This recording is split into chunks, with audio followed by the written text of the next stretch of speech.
Item ಯಾವುದೇ ಇರಲಿ try ಮಾಡಿ ಆಚಿ ಚಿಕನ್ ಮಸಾಲಾ. ಬನ್ನೇರುಘಟ್ಟ ಉದ್ಯಾನವನಕ್ಕೆ ಹೊಸ ಅತಿಥಿ ಆಗಮನವಾಗಿದೆ. ಹೊಸ ಅತಿಥಿಯ ಆಗಮನದಿಂದ ಸಂತಸ ಮನೆ ಮಾಡಿದೆ. ಮುದ್ದಾದ ಮರಿಗೆ ಹಿಪೋಪಟಮಸ್ ಒಂದು ಜನ್ಮ ನೀಡಿರುವಂಥದ್ದು. ಮರಿಗೆ ಜನ್ಮ ನೀಡಿದೆ ದಶ್ಯ ಎಂಬ ಹಿಪೋಪಟಮಸ್. ದಶ್ಯ ಮತ್ತು ನಾಗ ಎಂಬುವಂಥ ಹಿಪೋಪಟಮಸ್ಗೆ ಒಂದು ಮರಿ ಹುಟ್ಟಿರುವಂಥದ್ದು. ಹಾಗಾಗಿ ಈ ಮರಿಯ ಜನನದಿಂದ ಸಂಪೂರ್ಣವಾಗಿ ಸಂತಸ ಮನೆ ಮಾಡಿರುವಂಥದ್ದು. ಈ ಮರಿ ಆರೋಗ್ಯಕರವಾಗಿ ಹುಟ್ಟಿದೆ. ತಾಯಿ ಮತ್ತು ಮರಿ ಎರಡೂ ಕೂಡ ಆರೋಗ್ಯಕರವಾಗಿರುವಂಥದ್ದು.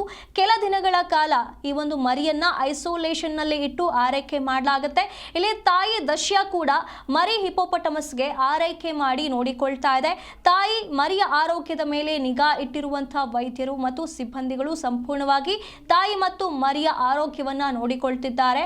ಮರಿಯ ಜನನದಿಂದ 5ಕ್ಕೆ ಏರಿಕೆಯಾಗಿದೆ ಹಿಪೋಪಟಮಸ್ಗಳ ಸಂಖ್ಯೆ.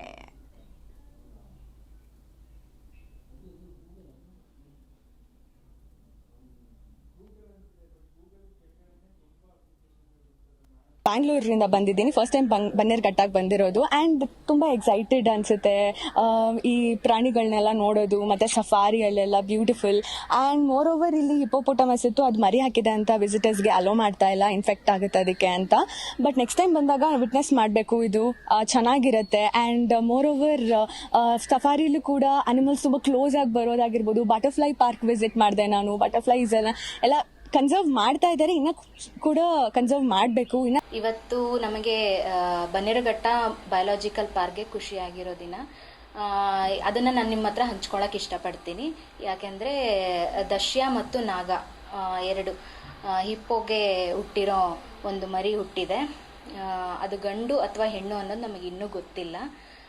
ಸದ್ಯ ಅದು ತಾಯಿ ಜೊತೆಗೆ ಇದೆ.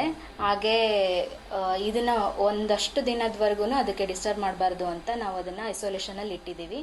ಹಾಗೆ ಮುಂದಿನ ದಿನಗಳಲ್ಲಿ ಯಾವಾಗ ನಮ್ಮ ಸೀನಿಯರ್ ಆಫೀಸರ್ಸ್ ಅದನ್ನು ಐಸೋಲೇಷನ್ನ ತೆಗಿಬೇಕು ಅಂತ ಅಂದ್ಕೊಳ್ತೀವಿ, ಅದಾದಮೇಲೆ ನಾವು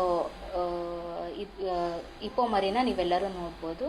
ಝೂಗೆ ಬನ್ನಿ, ಎಲ್ಲ ಅನಿಮಲ್ಸ್ನ ನೋಡಿ ಹಾಗೆ ಹಿಪ್ಪೋಗಳು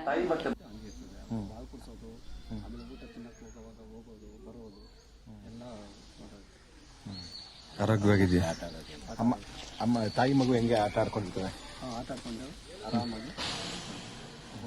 ದಿನಕ್ಕೆ ಹೆಂಗಿಲ್ಲಾದರೂ ಒಂದು 3 ಸತಿ 4 ಸತಿ ಹೋಗ್ಬಿಟ್ಟು